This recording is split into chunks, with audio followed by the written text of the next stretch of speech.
Hello, and thank you for joining me on another garden episode.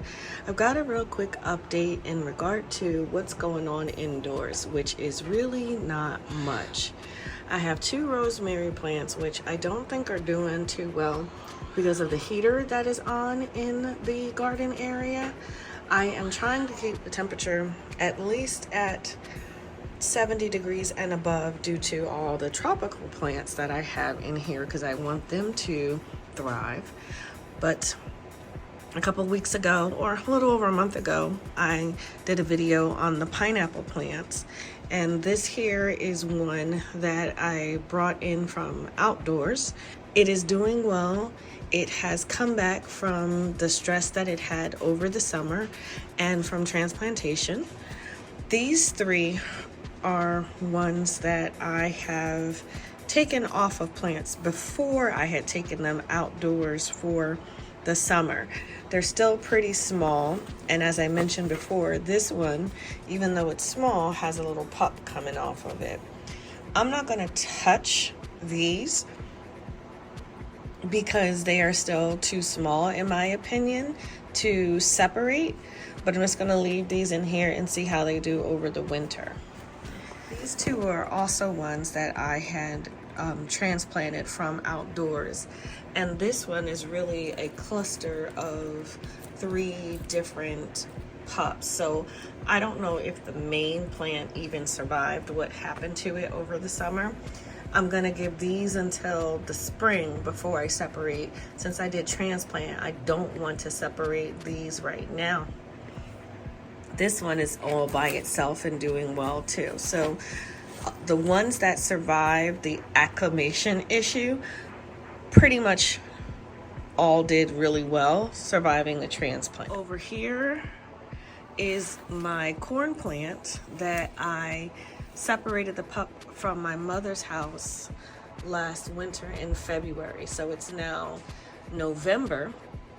So this is about 9 months of growth. It's throwing off a lot of shoots. The stem looks healthy. So I'm very happy with this plant and how it's progressing.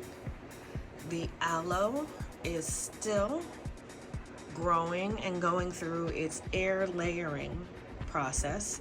My plan is to separate that end of December, beginning of January, to put it in a new pot since it was getting too tall from the roots to the base.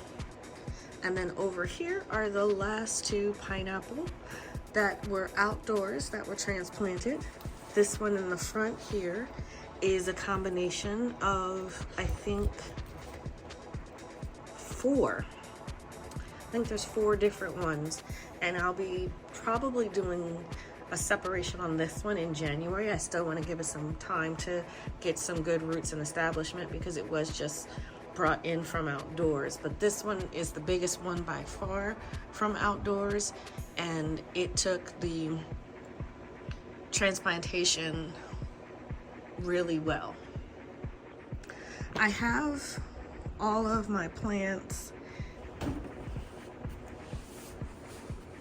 in some kind of mortar tray or bin. And the reason for that is to keep the moisture. These fabric pots tend to dry out really quickly. And I feel like indoors, you can't get the water down here. It starts to come out somewhere around the middle. So I have these in the mortar tray so that once the water runs out, it can soak it back up. And I try not to overwater. I typically will only water these guys about once a week. I water the aloe once a month.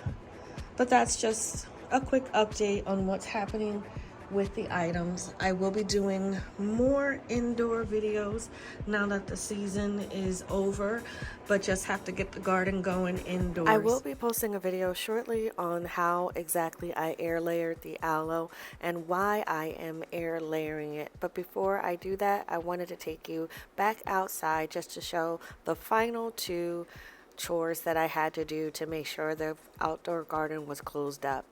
This bed is the only bed that I am testing with putting leaves in. I don't have a lot of trees, so I don't usually get a chance to collect a bunch of leaves as resources. In this bed, I did get enough leaves, and I also did put some alfalfa pellets in. I want to see if there's any difference in the production of this bed versus the other beds that only had the alfalfa pellets and compost. It'll be interesting to see if there's any difference. But the other beds, they all did get a good sprinkling of the alfalfa after putting down compost. I have to supplement my compost right now with compost from the city. I don't make enough for the full garden. Lastly, I had to trim down all the long stems from the strawberries. These are going to die back anyway, so to make my life easier, I just take the weed whacker to them and trim them down below the level of the garden bed that they are in. These leaves die. New leaves come back year after year, so I'm not really damaging the plant, and I'm making sure that the weed whacker doesn't go into the soil so as to lift up the crown of any of the strawberries. I'll probably come back in the spring and do a little more cleanup for that as well. I didn't go as low as I went last year either. And those two chores complete everything I needed to do in the outdoor garden. The growing season is over for outdoors, and now it's time to focus on what's going on indoors. If you've gotten this far, thank you so much for sticking with me to the end. Please like and subscribe if you enjoy the content, and thank you so much for watching as always.